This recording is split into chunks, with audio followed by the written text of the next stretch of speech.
a hat because, you know, the hairline's still there, but I did get braids while I was in Memphis. Got hooked up, got the clean shave. I looked pretty debonair, but I'm gonna do some sacrilegious stuff. Put on this hat with this cowboy. Wait, no, this cowboy hat with this Seattle jersey. Do some sacrilegious stuff. Um, this is ending my tribute series to my brother Andrew. Uh, I had to do this video.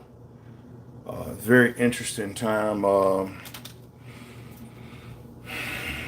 You know, he passed away on. It's like 3 weeks ago now. It's what was the 8th? I think it was the 8th and 9th of this month. Well, last month, February. We just had the funeral on the 27th, which is last Friday.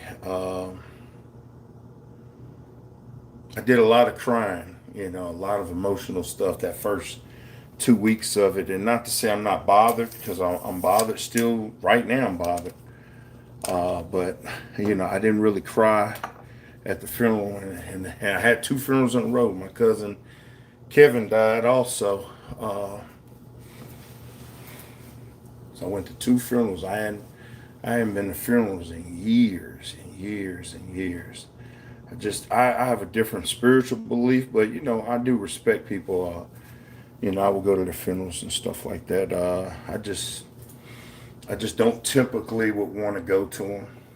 But this is not like a sad occasion. I'm not going to tell a sad story. It's really kind of inspirational. So I'm going to tell these three stories, and two of them I learned over the weekend. One at my brother's funeral, and then one at Kevin's funeral. And this will show you. This is to show you. First, you are the main character of your story. Your redemption story is your redemption story. We always awesome. You're online. You hear other people's redemption stories and stuff like that, and it's just a beautiful thing. But you are the main character in this story. Give me a second. I'm gonna be right back. I need to do something. Uh, just a second. Just a second. Just a second. Just a second. Just a second.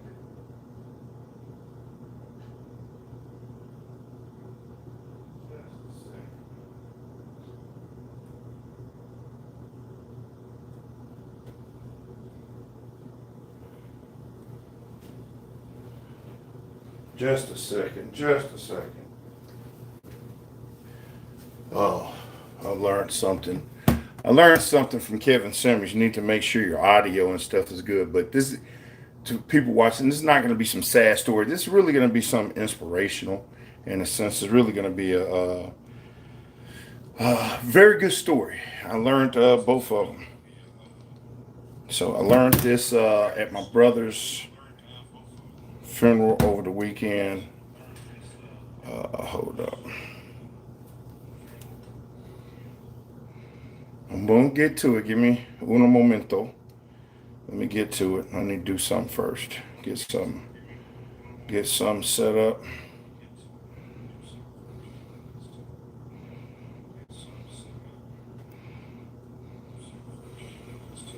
All right, I'm back. All right, I just need to make sure that you know, that people can see me and I'm actually talking. So, all right. So, brother's funeral this weekend. Man, I saw so many people I haven't seen. I just really been antisocial. Part of this YouTube channel that I started in 2014 was really to help me break out of a shell. I went deeper into it, do it in time, but it was to help me to come out of it at a certain point, to break my own little cycles.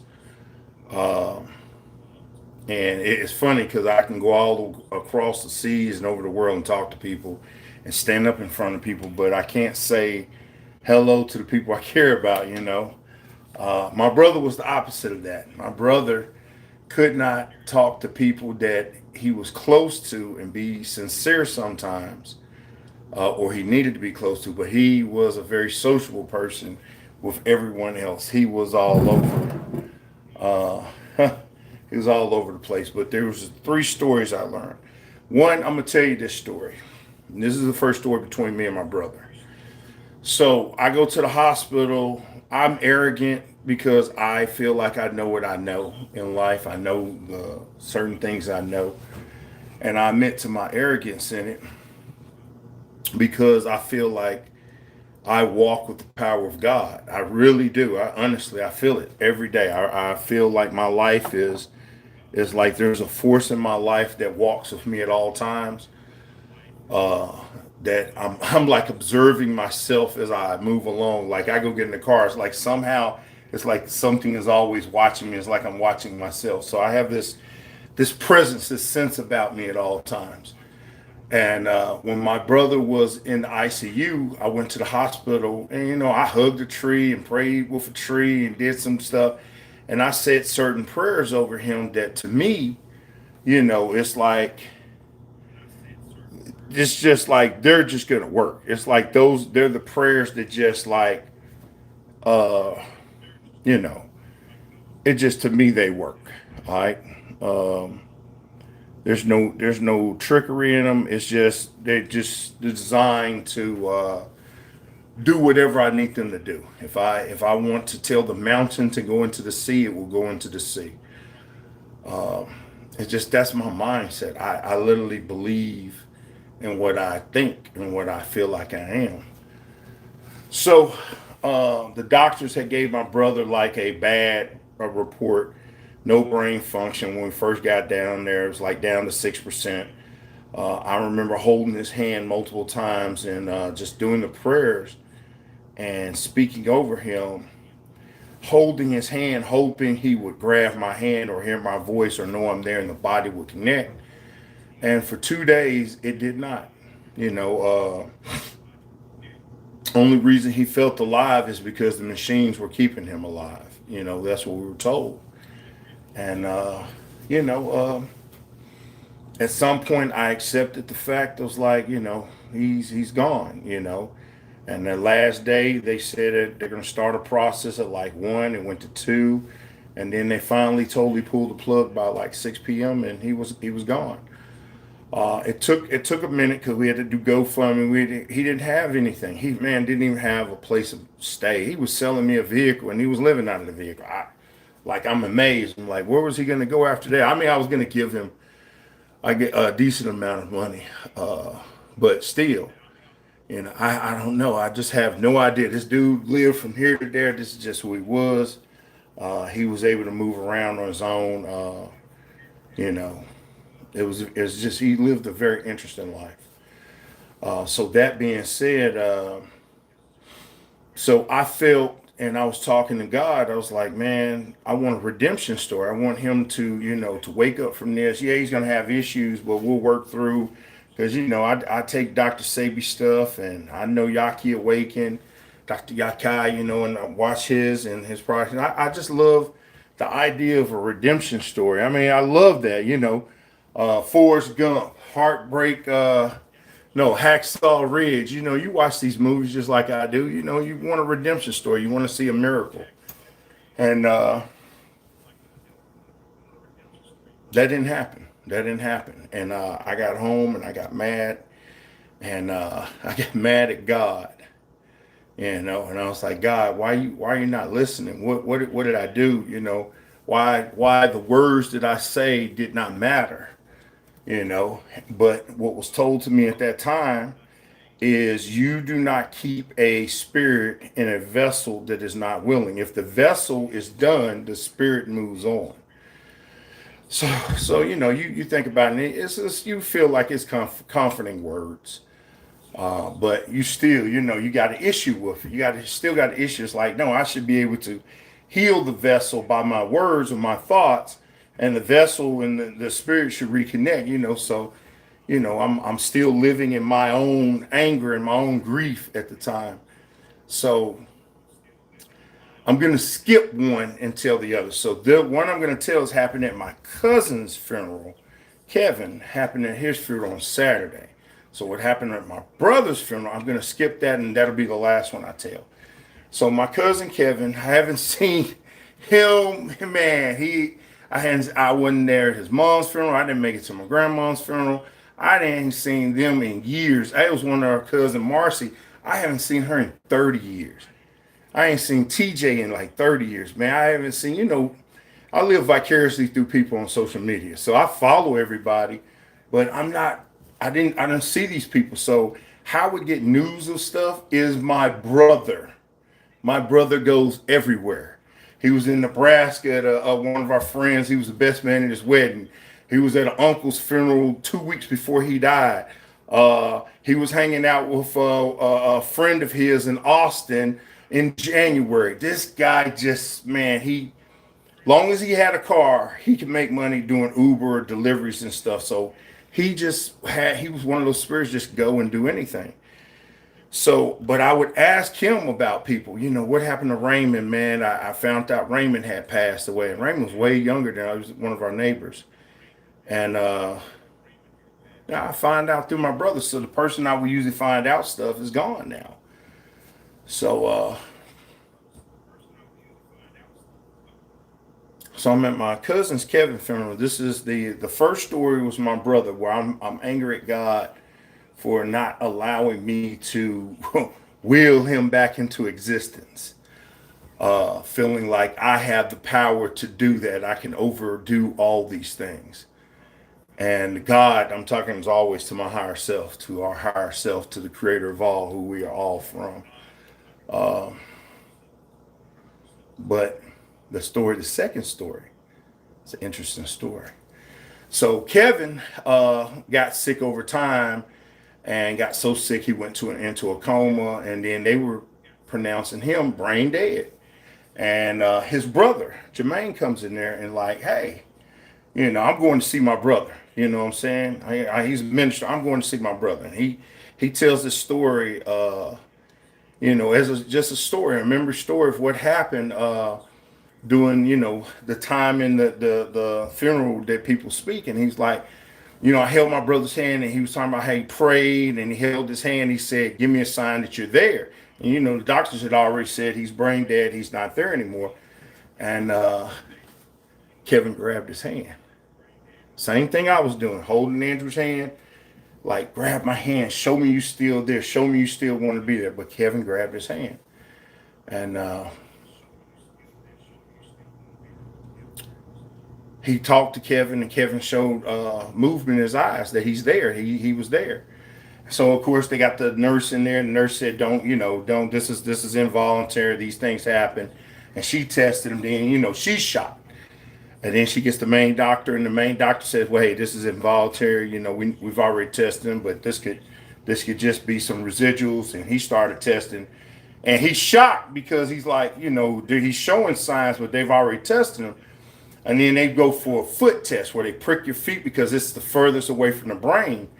And he shows signs, he moves it away.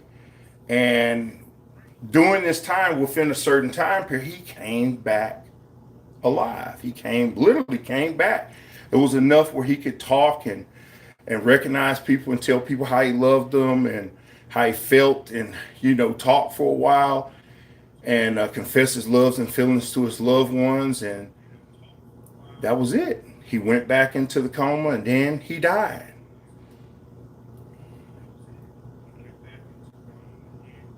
He got a chance to say his goodbyes. And,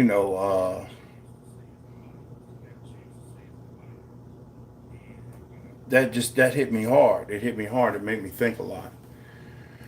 He got a chance to say his goodbyes. And,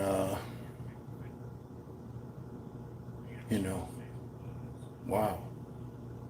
That was a moment. There was also another moment in there. Our grandmom had passed, and his mom had passed a few years, 5 years before that. And AI, they're doing a slideshow, and at the end of the slideshow, it's grandmom coming down from heaven and grabbing Kevin up and pulling him up to heaven, and his mom comes down also, and pulls him up. And man, you know, the church just like lost it. It was like, it's, you know, everybody missed grandma. Grandma just passed 3 years ago. His mom passed, I think, 8. Uh, it just hit people.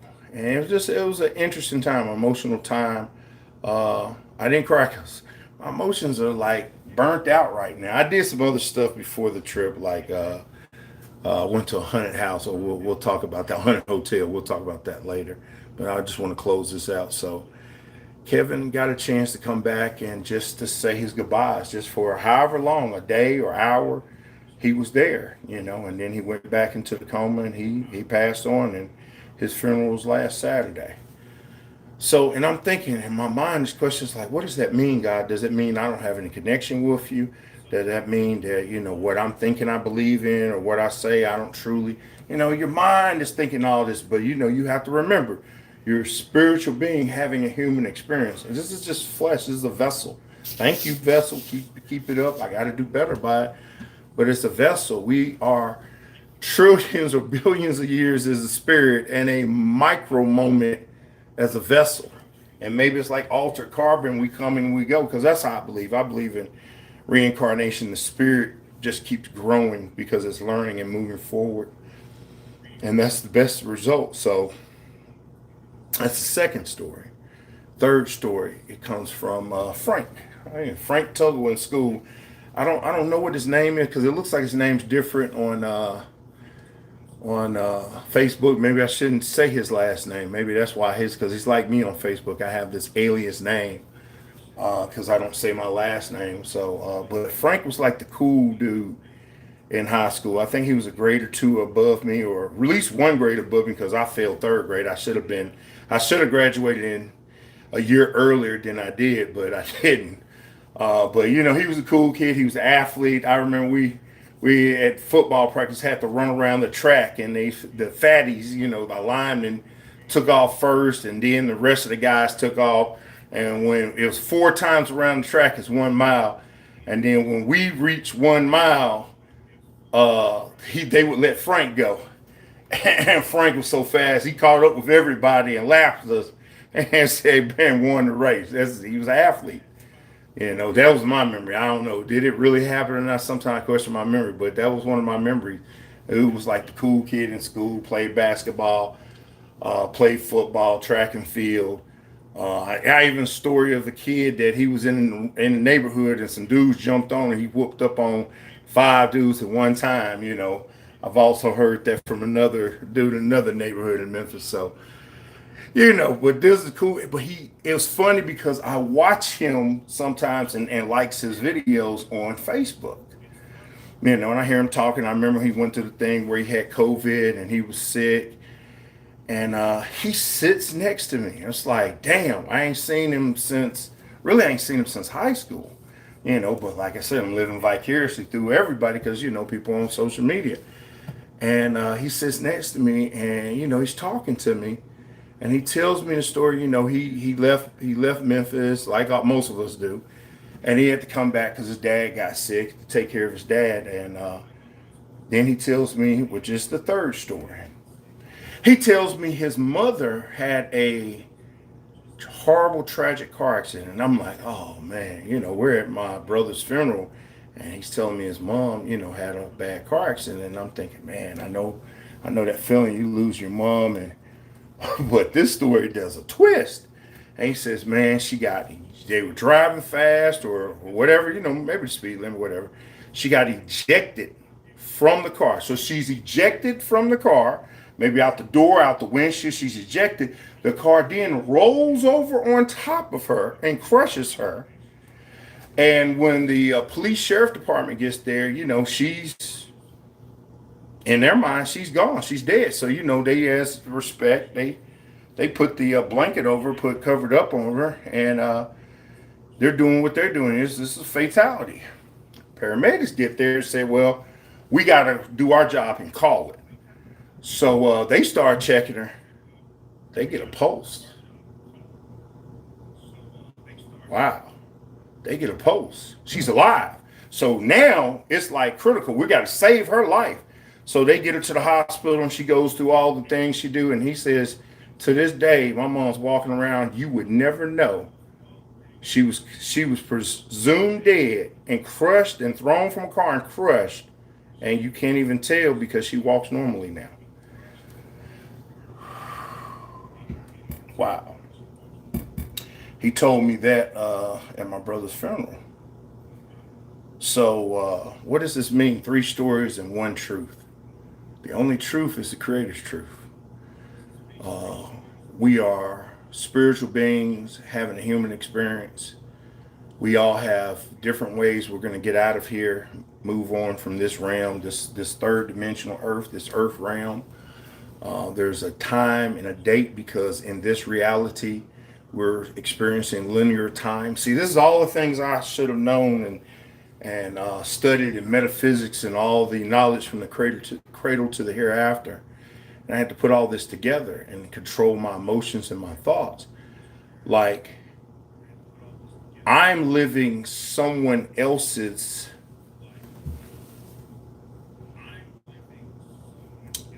desire to experience. This is the best way to put it. Yeah, quote unquote, I have free will, quote unquote, I am a part of the divine. But remember where I said when I get in my car sometimes, or just like right now, it's like I know I'm kind of watching myself, but it's like something else is watching me. And it's like sometimes it's like I'm looking through that being's eyes looking at me. It's weird. Sometimes when I look myself in the mirror, I'm not who I think I am. And it's just like, but the veil has not been lifted, you know. So I can't really see that. And then somebody, CEO of you just got blocked. You got timed out for 24 hours being disrespectful. Remember, sir, your karma is your reward. People do evil stuff, they karma, they just don't get it. I'm telling you, I've told y'all this over and over, man. When you see the tsunami hitting certain people, that's just their karma. That means you need to get the hell out the way. You need to get out the way. Don't attach yourself to them. You need to get out the way because you don't know what they've been doing, you know. And I'm telling you, good people do consistently good stuff. But people who get on here and do evil and say evil, that's their karma coming from them. And karma ain't here to destroy you. It's here to teach. My brother was being taught. I'm being taught. We're all being taught a lesson. And do we learn the lesson and listen to the lesson and grow with the lesson? I'm the same thing. I got issues I have to overcome, and I know I have to overcome them. So, but yeah, just that last one, his mother is alive, presumed dead, counted out, brought back like nothing happened. You know, that's beautiful. So those three stories I learned over last weekend, and really made me contemplate. This is my redemption story. You know, I wanted it to be my brother's redemption story, but his purpose has been fulfilled. His time has been called. He moved on. Do I believe we're heaven or hell? No, because dude, if I count Adolf Hitler as going to hell, I think I've done enough stuff to be there with him. You know, and people's like, well, you know, he killed hundreds of millions of people or millions of people. What if I kill one innocent people? Does this make me less guilty? You know, I'm not saying I killed anybody, but I'm just saying if I what is the marker for all these things? People say they know, but did anybody get God's list of how He judges, or are people just coming up? No, my thought process is your body, ash to ashes, dust to dust, earth to earth. Your body goes back to which it came from, and your spirit moves forward and it grows and it matures and it keeps the process. That's why we got old souls here. That's why we got people who have these old memories because they keep moving back and forth throughout reality. And that's what I hope the best for my brother. I just feel like, you know, he ain't had any grandkids. Somebody's going to give him a grandchild, and they're going to probably name him Andrew, and that's going to be him. And now whoever raises him hopefully does a better job than the ones before, because all these people have generational trauma, which is generational curses that they have to break. And that's why you need to know your bloodline. You need to know where you come from, because when you know where you come from, you can plot the way you need to go to where you're going, and you can plot your way back. So, like I said, this is ending my series and my tribute to my brother, Andrew. Known him 49 years of his life. Got a chance in this place right here. He was sitting right here, Christmas time, December 25th. I was glad that I wasn't in my craziness and my anger, and didn't have anybody. And people came over. My sister came over, her family, everybody came here. My sister-in-law and her family, man, it was good. I got that memory, and even right before he died, I felt bad that when he was in ICU, because I was like, where's this dude at? And I was getting mad because, he was supposed to call me that morning. I didn't know. I did not know he was already in ICU, already fighting for his life. I didn't know. And you feel bad afterwards, but all of it's a life lesson. All of it's a learning thing you have to learn. So I just had to get that off my chest. This is it. I'm gonna go back to normal scheduled broadcasting after this. Talk about my wife, what's going on in the world, and that haunted hotel that I stayed in Hot Springs, and that adventure. So we'll take it more lively after that. But I had to really get that out of me, and talk about that. You call yourself mad at God, mad at God, mad at God. So when was the last time you told a mountain to jump into the sea, and it did it? When was the time you did like Jesus, Yahshua, Isa, the El Mashiach? When was the last time you told Lazarus to waking up? There was a story they were telling at the funerals, like his Lazarus, I think his wife was saying, if he didn't take all this time to get here, he wouldn't be dead right now. And he's like, Jesus is saying, man, you believe in me? He says, I am what I am. Whatever. How he was breaking down the Bible, I need to know the scripture better. And he was like, no, Lazarus, get on up. You're not dead. That's the moment I wanted, but is that what I'm here for? Most likely not. I watch and observe and report accordingly. So yeah, that's my story. That's my 3 stories of truth that I learned, and it makes you analyze life and keep moving forward. So that being said, let's do. Oh, look at this. Look at that. Olive oil Texas Ranch. You can buy it at Aldi's. Extra virgin olive oil. You could use this on anything. Look at this. Vegan, Go Texas. First cold pressed kitchen staple, olive oil. You need this in your kitchen. All right, till next time, people.